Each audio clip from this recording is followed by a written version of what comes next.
Apóstolo Paulo, Cartas Paulinas, Romanos, parte 3. É o 15º vídeo sobre Paulo. Nós vimos anteriormente que os capítulos 1, 2 e metade do capítulo 3 da Carta aos Romanos fala sobre a perdição de todos os homens. Todos somos pecadores. Da segunda metade do capítulo 3 até o capítulo 5, Paulo nos mostra como podemos ser justificados, como é que Deus salva os pecadores. Nos capítulos 6 a 8, ele nos mostra como os salvos devem viver. Nos capítulos 9 a 11, Paulo fala do papel de Israel na redenção, na salvação. Qual é o papel de Israel?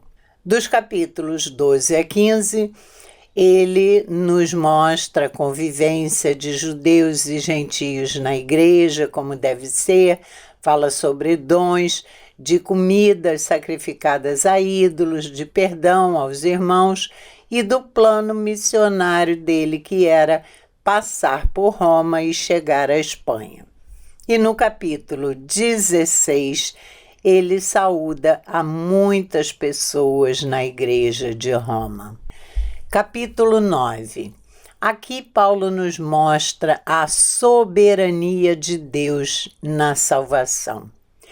E esse capítulo tem trechos dos mais complexos em toda a carta de Romanos.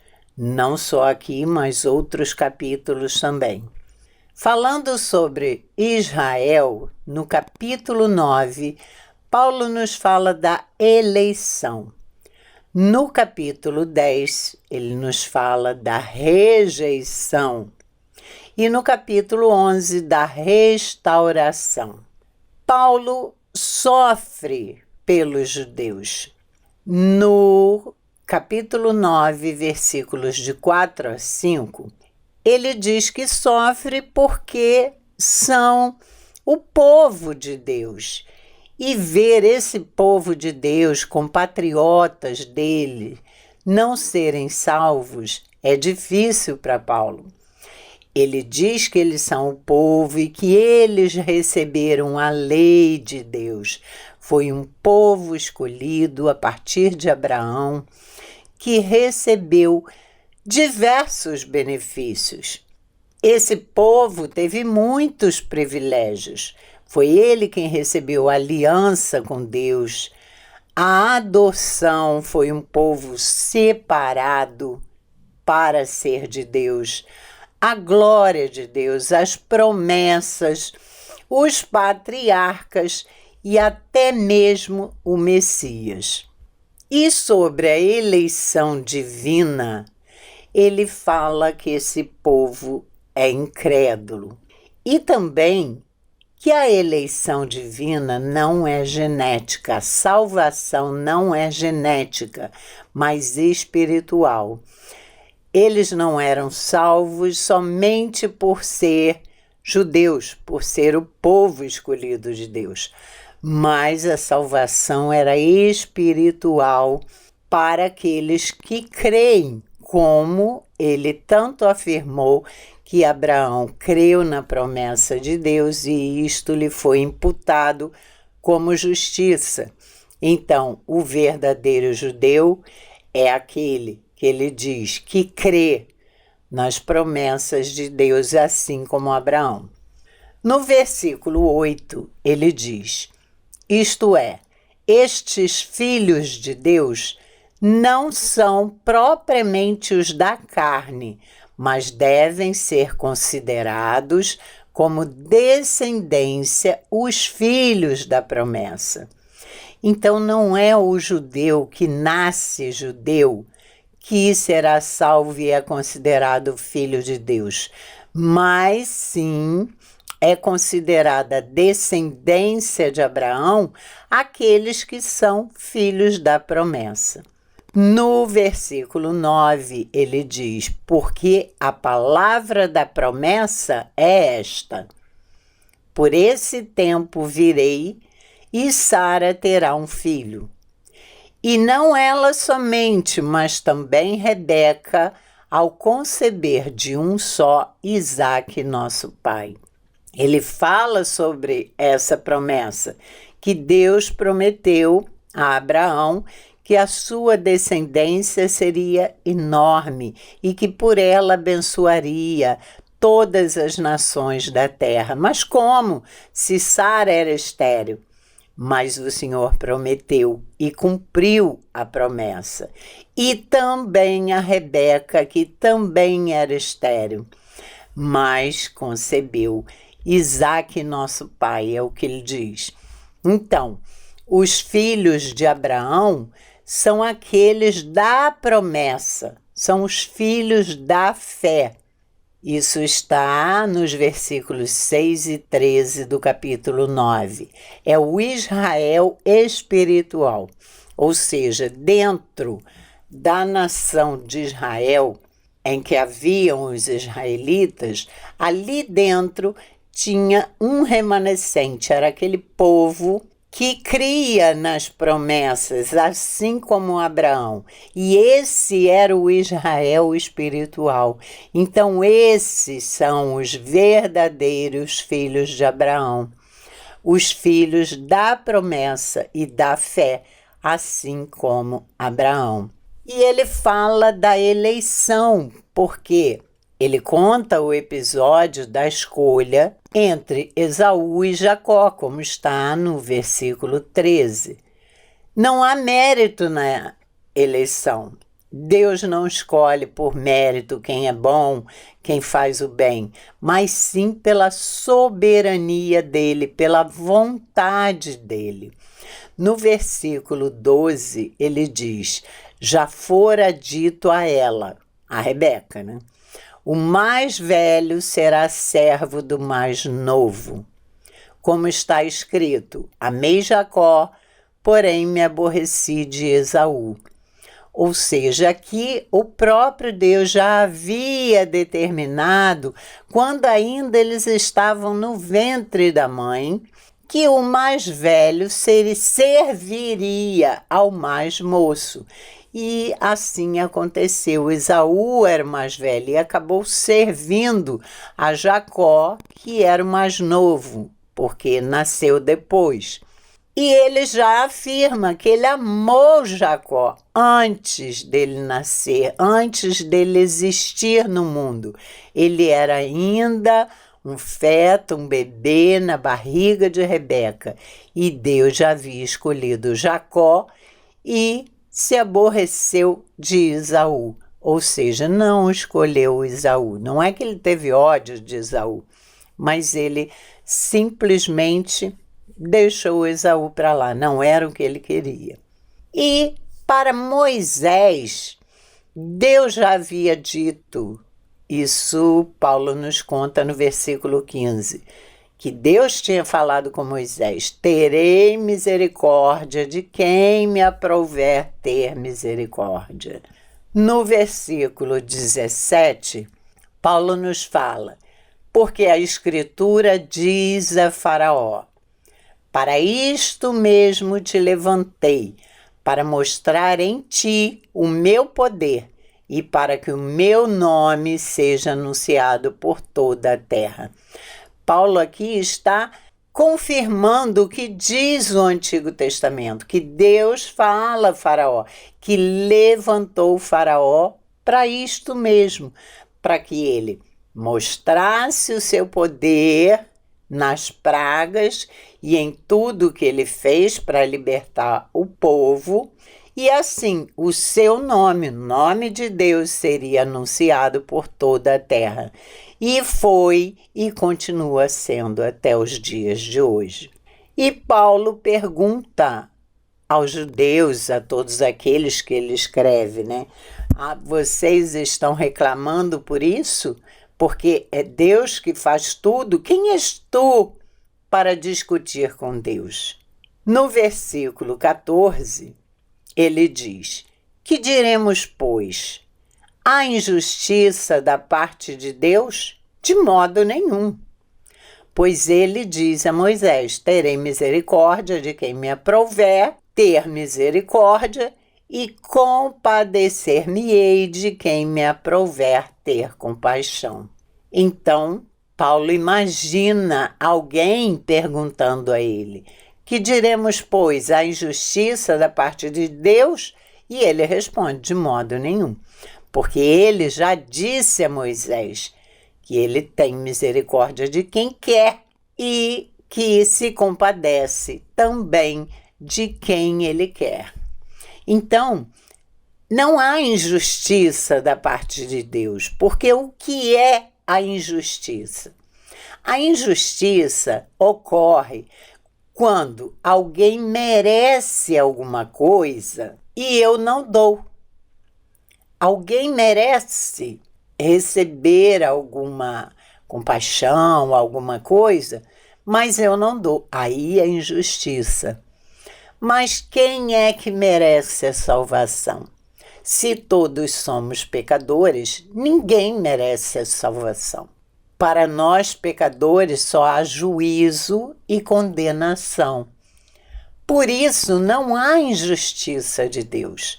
Só que ele salva alguns. Ele usa da sua misericórdia, aquela misericórdia que ele diz que tem com quem lhe aprouver. Então não há injustiça de Deus, porque todos nós merecemos condenação. Então, se Deus escolhe uns para salvar, é simplesmente pela soberania dele, pela vontade dele. Ele é Deus e ele faz o que ele quiser. Ele levanta Moisés nesse mundo para a salvação. E como ele mesmo diz, ele levanta o faraó para a condenação. E aí, Paulo nos diz nos versículos 15 a 17 que Deus entrega a pessoa ao que ela quer. Se ela quer viver nas trevas, Deus deixa. Se ela quer ir para a luz, Deus deixa. No versículo 20 ele diz: quem és tu, ó homem, para discutires com Deus? Porventura, pode o objeto perguntar a quem o fez: por que me fizeste assim? Ou não tem o oleiro direito sobre a massa, para do mesmo barro fazer um vaso de honra e outro para desonra?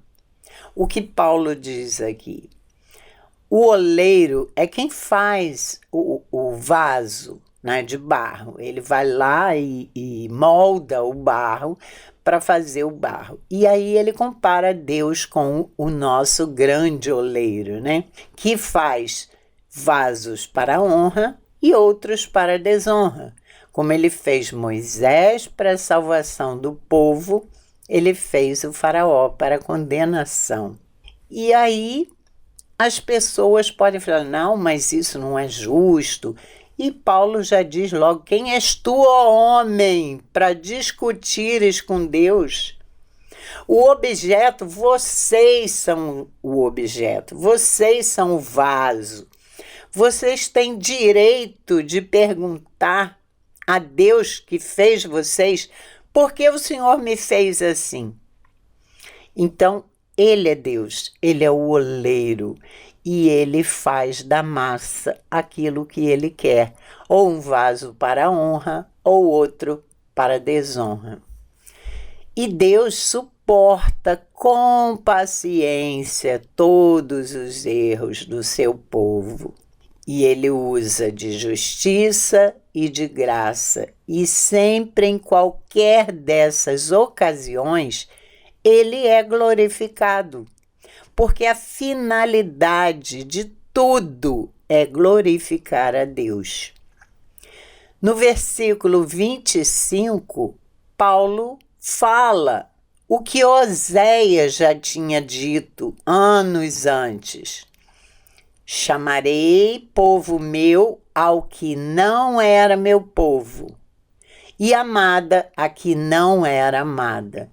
Aqui ele já está pronunciando que os gentios passariam a ser povo de Deus.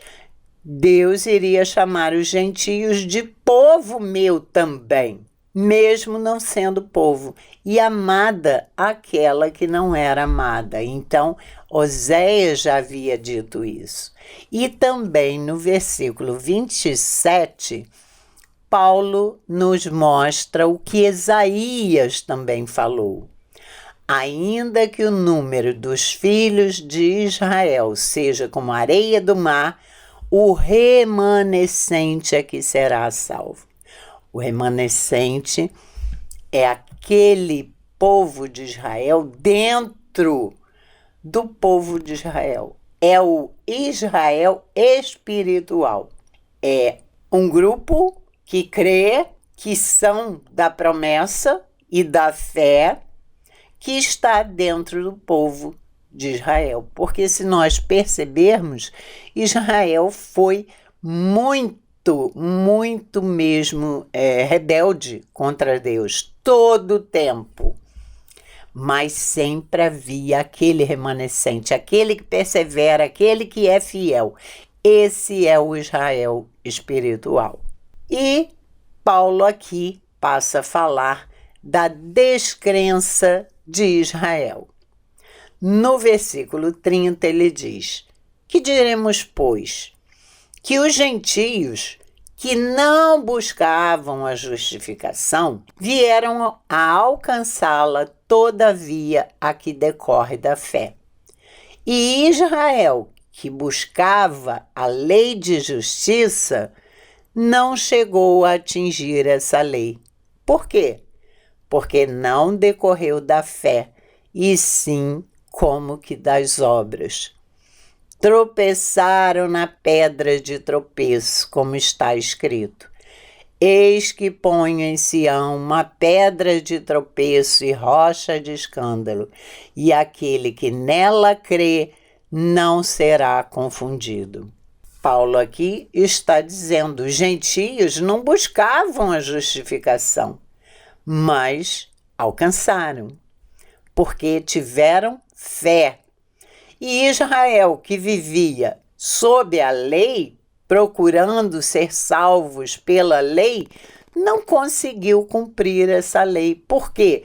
Porque não tiveram fé no Messias, e viveram por obras. Aí Paulo diz que eles tropeçaram na pedra de tropeço.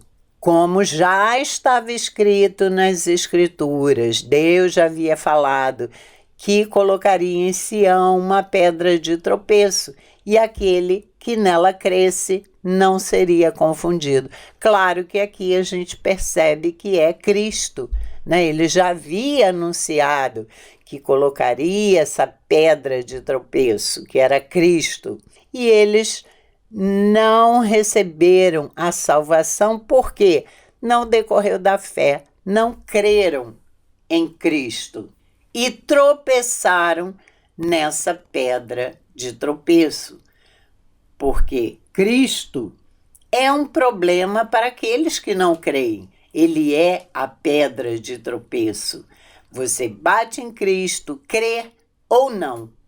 Se você crê, você está salvo. Se você não crer, não será salvo, será confundido. Os judeus buscavam a salvação nas obras, mas só os que creem são salvos. E como eles não creram, claro, alguns creram, né? Mas a maioria não creram que Jesus era o Messias, era aquela pedra de tropeço anunciada no Antigo Testamento. Eles não viram isso, eles não ouviram a palavra de Deus e o que os profetas disseram, e não creram que Jesus era o Messias. E até hoje eles vivem esperando, né, um Messias que virá, sem saber que ele já veio há 2000 anos atrás.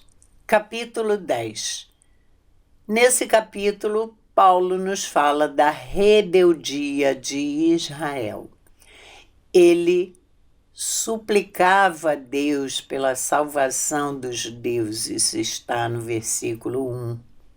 E ele diz que eles são zelosos com Deus, mas não têm entendimento, porque precisamos ter discernimento espiritual, como ele diz no versículo 2.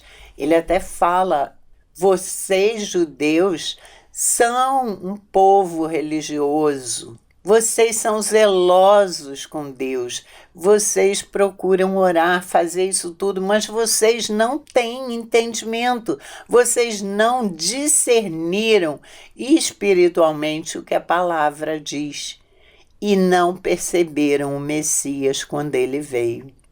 No versículo 3 ele diz: porquanto, desconhecendo a justiça de Deus, que era Cristo, e procurando estabelecer a sua própria, que era a lei pela qual eles viviam, não se sujeitaram à justiça que vem de Deus, o Messias, porque o fim da lei é Cristo, para a justiça de todo aquele que crê.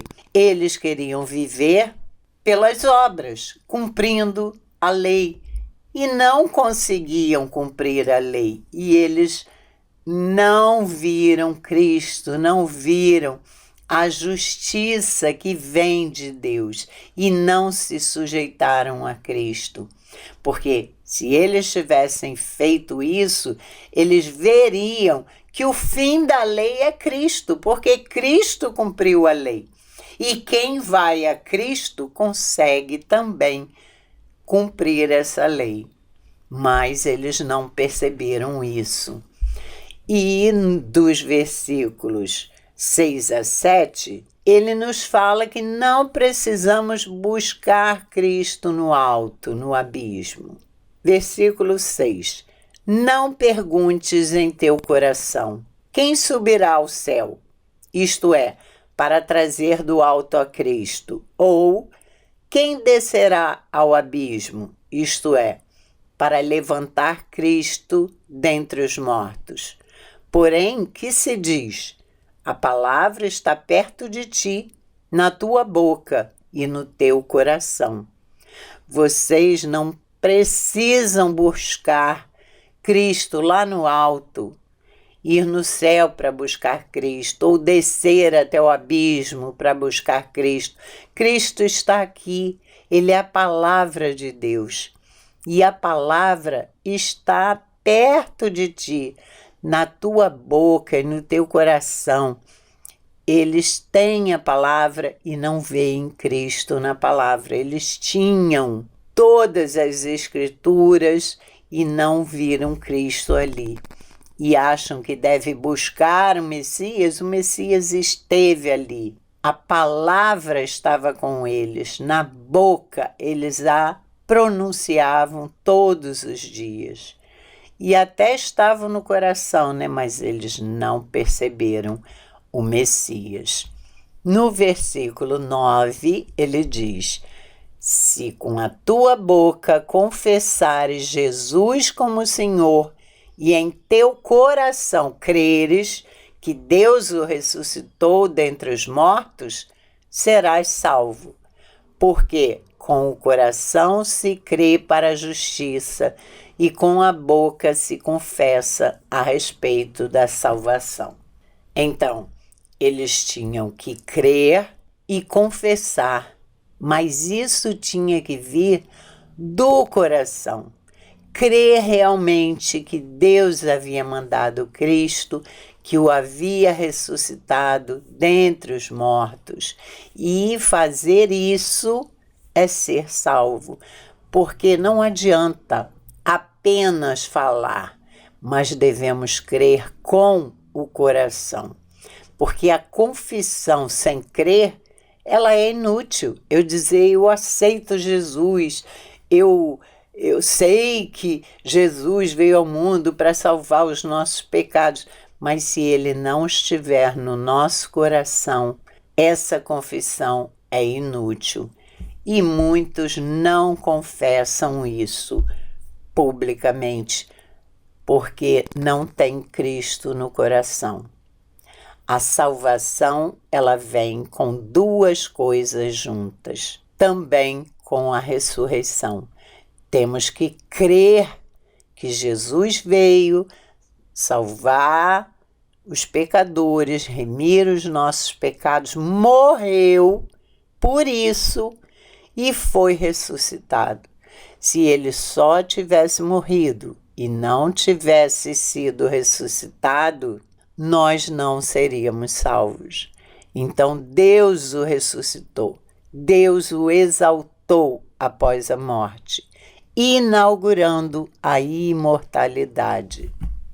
Portanto, a salvação é para todos os que creem, não para todos, mas os que creem. E Jesus é Senhor de todos. No versículo 12, ele diz, Jesus, é o Senhor de todos, rico para com todos os que o invocam. Porque todo aquele que invocar o nome do Senhor será salvo. Então nós vemos estágios da salvação. Ser salvo, invocar o nome do Senhor, crer nele, que ele existe e foi ressuscitado, ouvir a palavra, pregar esta mesma palavra e enviar pessoas que preguem para outros.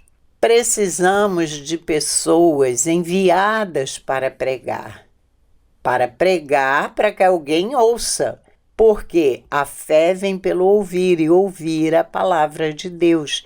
Então, temos que pregar para que as pessoas ouçam e elas só vão crer se ouvirem. Então, crer para invocar o nome de Cristo e invocar o nome de Jesus para ser salvo. Por isso, no capítulo 14, ele diz, como, porém, invocarão aquele em que não creram? Como eles vão invocar Cristo se eles não creem? E como crerão naquele de quem nada ouviram? Como eles vão crer em Cristo se eles não ouviram falar em Cristo? E como ouvirão se não há quem pregue? Como uma pessoa vai ouvir se ninguém pregar para ela? E como pregarão se não forem enviados?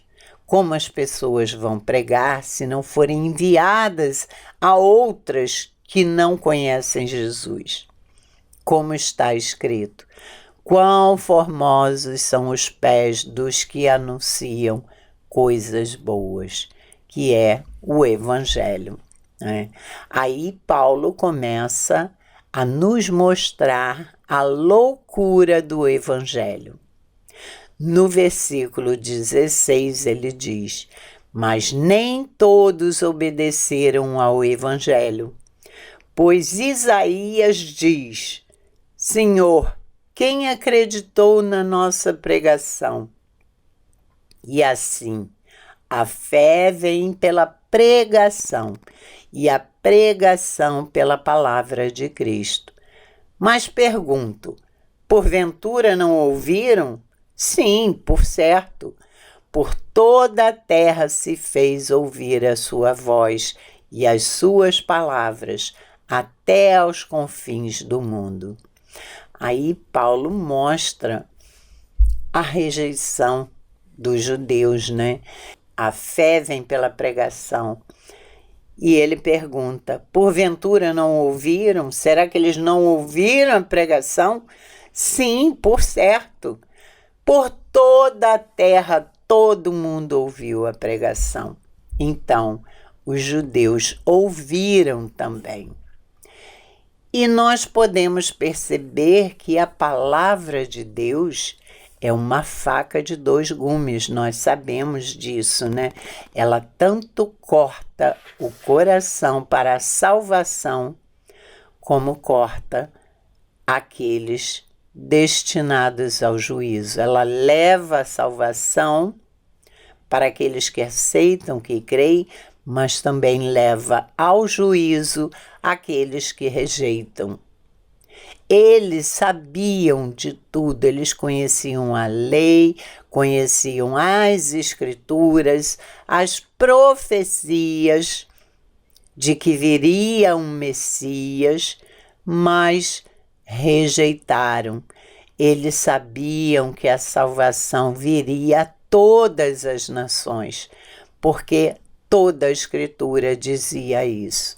Moisés já dizia, e Paulo afirma no versículo 19b: eu vos porei em ciúme com um povo que não é nação, com gente insensata, eu vos provocarei a ira. Olha, Deus já falava para Moisés muito tempo antes que ele colocaria ciúmes naquele povo com um outro povo que não era a nação de Israel, com gente insensata que eles não aceitavam, e provocaria os judeus a ira. Eles ficariam enciumados por esse outro povo. E Paulo está falando isso aqui porque essa palavra se cumpriu. E também Isaías falou sobre isso. E Paulo reafirma no versículo 20 o que Isaías falou: fui achado pelos que não me procuravam, revelei-me aos que não perguntavam por mim. Aqui Deus já fala com Isaías que ele foi achado pelos que não procuravam, os gentios. Eles não conheciam Deus, mas Deus foi achado pelos gentios.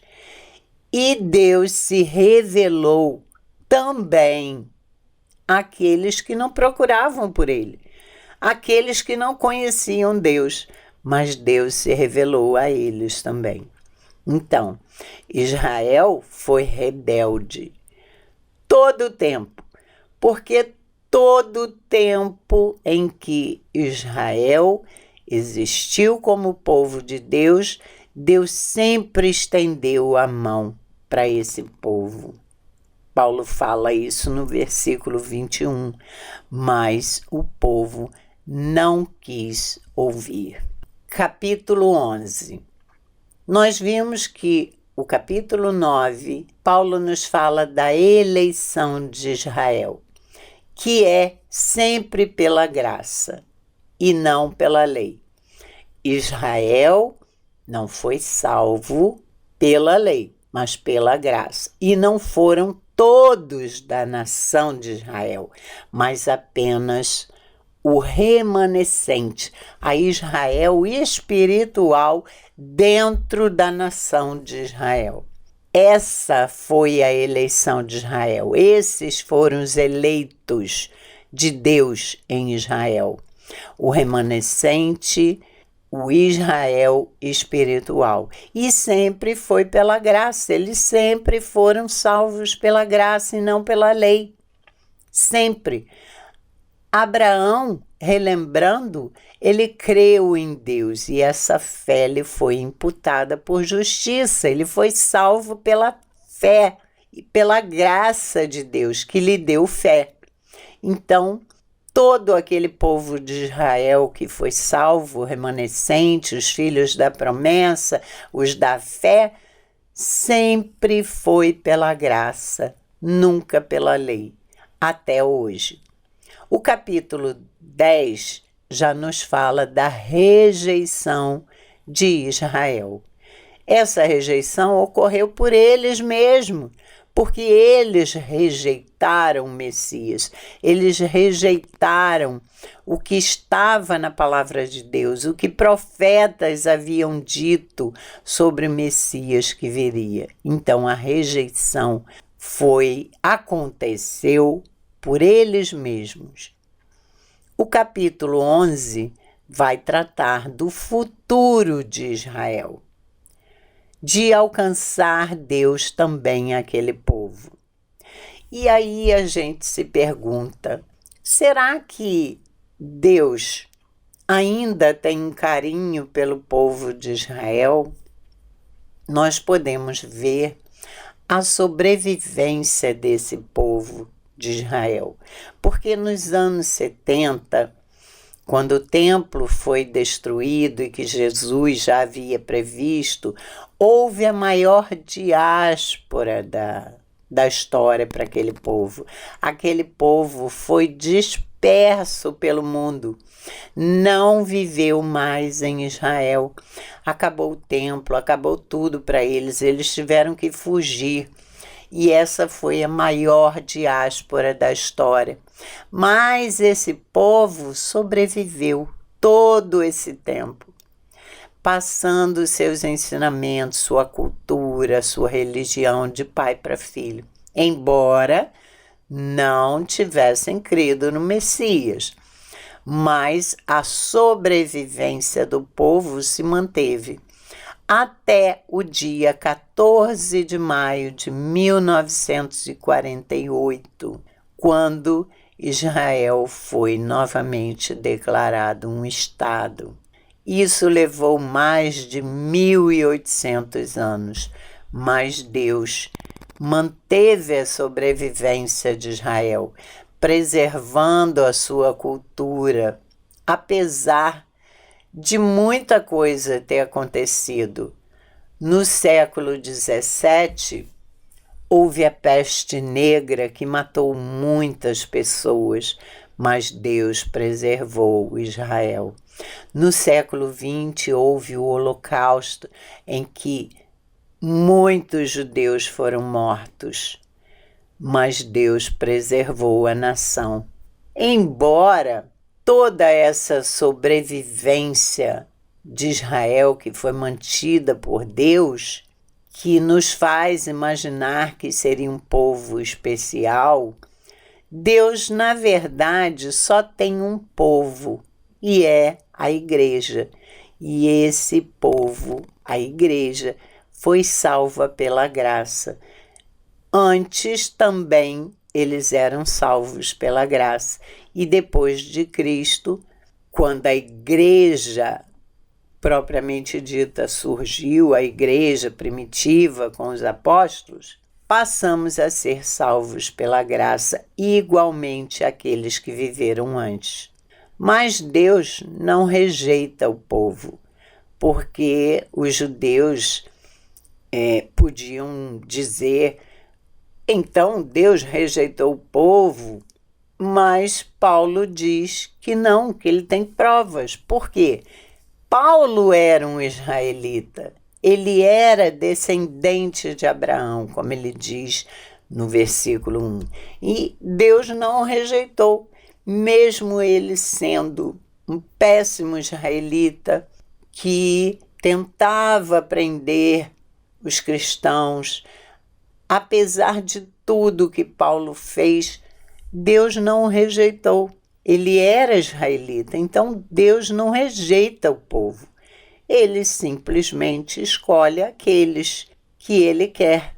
Também, nos versículos 2 a 4, Paulo nos mostra o episódio de Elias, que Elias, fugindo de Jezabel, que queria matá-lo, ficou meio depressivo e falou com Deus: Senhor, o que eu posso fazer, Senhor? Mataram todos os teus profetas.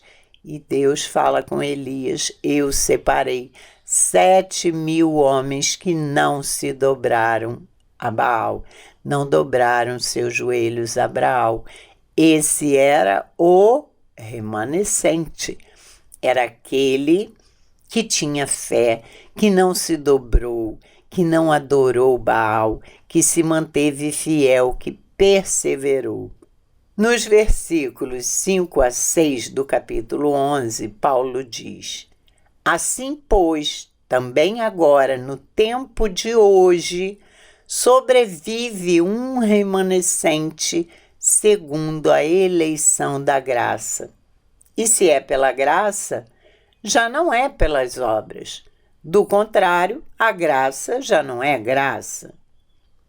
Então, Paulo nos afirma que ainda sobrevive o remanescente fiel entre os judeus, segundo a eleição da graça de Deus, porque é Deus que elege aqueles pela graça. E Paulo confirma, se é pela graça, não é por obras.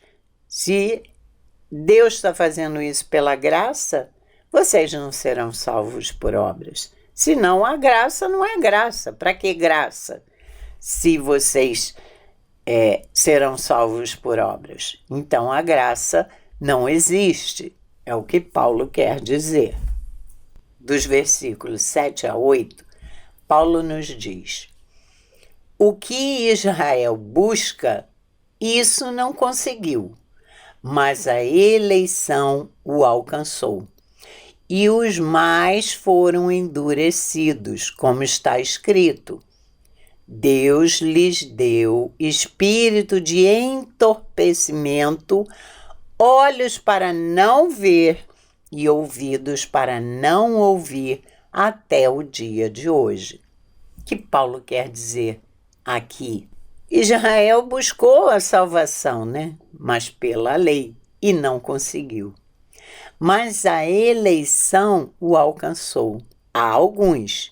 Os outros foram endurecidos. Então, isso já estava na Escritura, dizendo que Deus lhes deu o espírito de entorpecimento. Entorpeceu.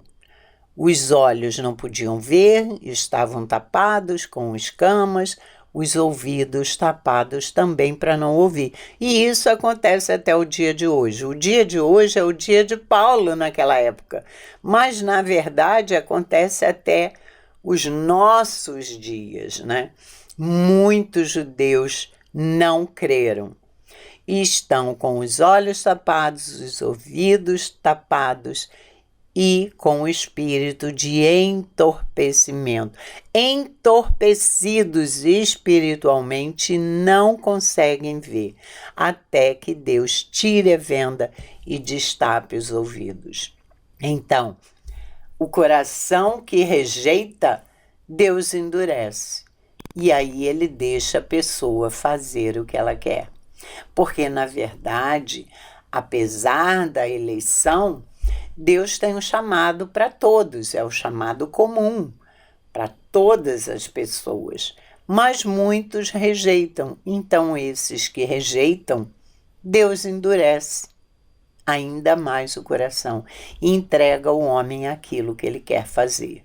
Nós sabemos disso porque João 1, versículos 11 e 12, ele já diz que Jesus veio para os seus, para os que eram seus, mas eles não o receberam.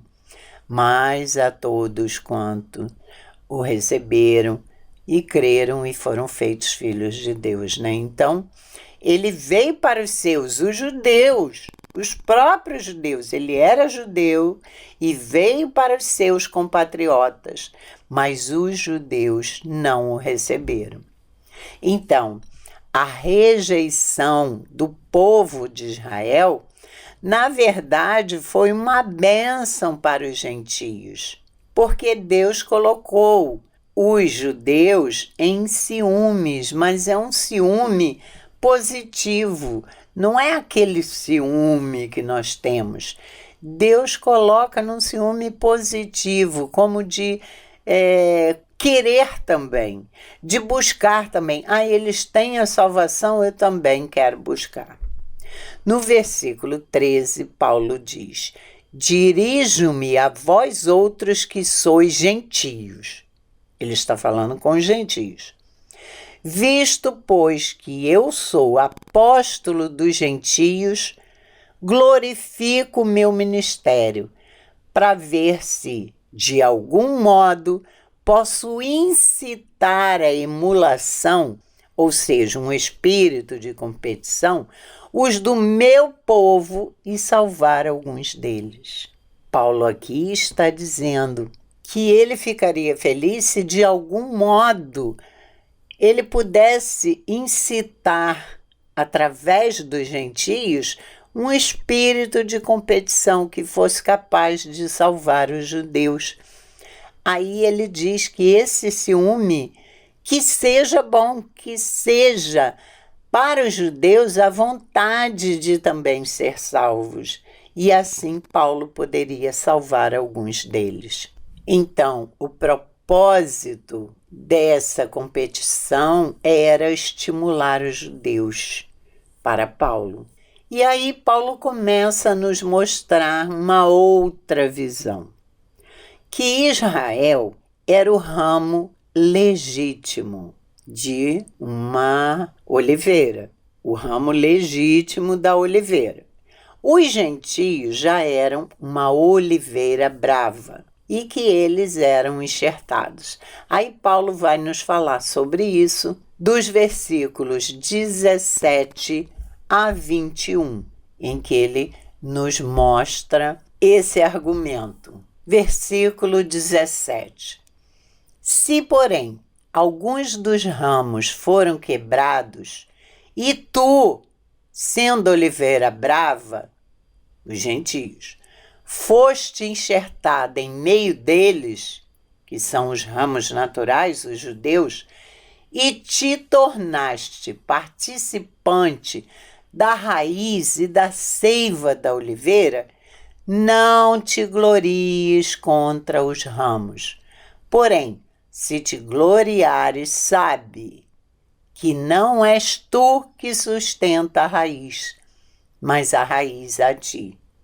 Dirás, pois, alguns ramos foram quebrados para que eu fosse enxertado.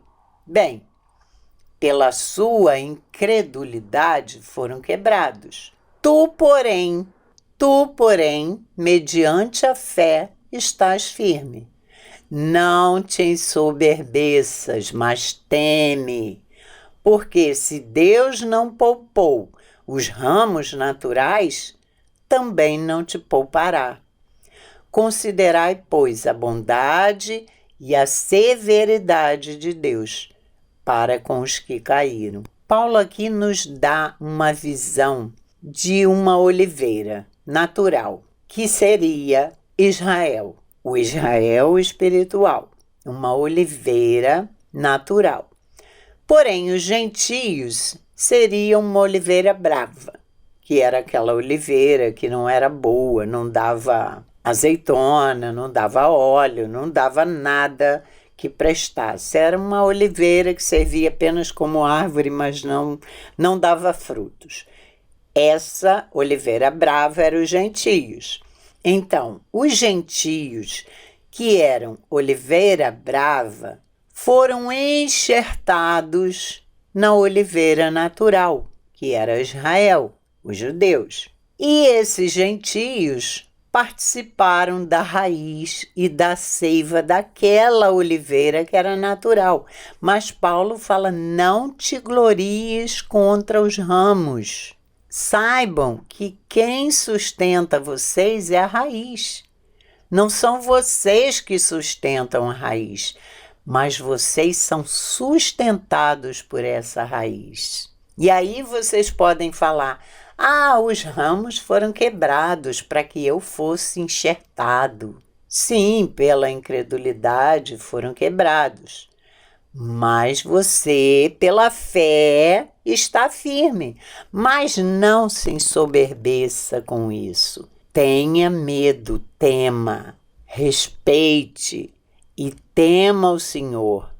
Lembrem bem, se Deus não poupou os ramos naturais, se Ele tirou ramos naturais da oliveira, também não vai poupar vocês, que são oliveira brava. Então, Paulo faz essa analogia e fala que para o judeu, Deus mostrou severidade, mas para os gentios demonstrou bondade para com eles, enxertando esse povo na oliveira natural. Mas que eles devem permanecer nessa oliveira, nessa raiz que é Cristo, para não serem cortados. E ele diz que os judeus, se não permanecerem na incredulidade, eles serão enxertados novamente na oliveira natural. a partir do momento que eles crerem em Cristo, eles serão enxertados, eles serão salvos, enxertados na raiz que é Cristo. Os gentios são oliveira brava, que não serve para nada, mas foram enxertados numa boa oliveira, aquela que é sustentada por Cristo. Mas os judeus podem ser enxertados na própria oliveira novamente, a partir do momento em que eles crerem em Jesus, porque eles são os ramos naturais. Então, eles podem voltar à oliveira boa, que é Cristo. Então, todos serão enxertados desde que creem, porque a salvação é igual para todos. É pela fé, é por crer. No versículo 25, ele diz: porque não quero, irmãos, que ignoreis este mistério, para que não sejais presumidos em vós mesmos, que veio o endurecimento em parte a Israel, até que haja entrado a plenitude dos gentios, e assim todo Israel será salvo. O que a gente pode dizer disso aqui? Os dispensacionalistas afirmam que Deus está esperando um tempo, está endurecendo Israel, até que todo gentio seja salvo. E que depois que esse tempo passar, a plenitude dos gentios, todo Israel será salvo. Bom, na verdade, não é isso que Paulo quer dizer, porque Deus seria injusto em salvar todo o povo, inclusive aqueles que não creram, né? E que muitos até blasfemaram de Cristo na época em que ele passou pelo mundo. Paulo está dizendo que a queda dos judeus foi a salvação dos gentios. Deus mostrou severidade para com os judeus e ocasionou aquela diáspora. O povo foi disperso pelo mundo. E, através disso, Deus promoveu a salvação dos gentios, mas que todos passam a ansiar pela salvação. Mas esse endurecimento que Paulo fala dos judeus, ele não é total, é um endurecimento em parte, até porque o próprio apóstolo Paulo era um judeu e ele não ficou endurecido, né? Ele creu em Cristo. Então, com isso, alguns judeus foram salvos, não eram todos que não acreditavam, que eram incrédulos. Muitos judeus foram salvos, porque Paulo esteve nas sinagogas procurando exatamente os judeus. Por quê? Porque ele começava as suas viagens missionárias chegando numa cidade e indo direto à sinagoga, porque ali ele buscava os judeus que já conheciam a palavra e, através daqueles que já conheciam a palavra, ele queria provar pela palavra que Cristo era o Messias. Então, alguns judeus foram salvos com isso, muitos creram na pregação, mas ainda havia incredulidade no povo. Como eu disse, o achar que todos serão salvos são as ideias dispensacionalistas, em que depois desse tempo dos gentios, os judeus seriam salvos. E isso seria também uma injustiça, se só no final todos fossem salvos. O todos aqui quer dizer uma coletividade. A palavra todos, todo Israel será salvo, é a coletividade. Ou seja, esperamos que as vendas sejam tiradas nesse tempo, mas muitos ainda não crerão, porque os judeus não queriam entender que Deus amava os gentios. Eles não aceitavam isso, eles não queriam entender.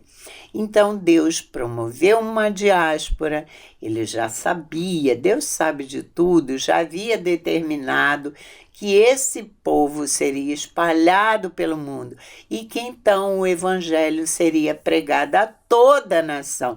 Deus já tinha dito isso.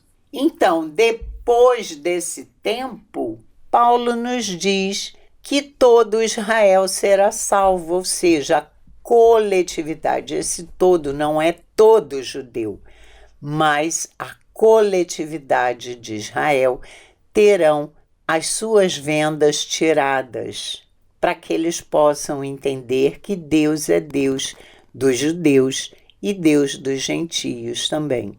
Mas não quer dizer que Deus vai salvar todo o povo, porque muitos ainda estarão incrédulos, mesmo quando o Senhor Jesus voltar.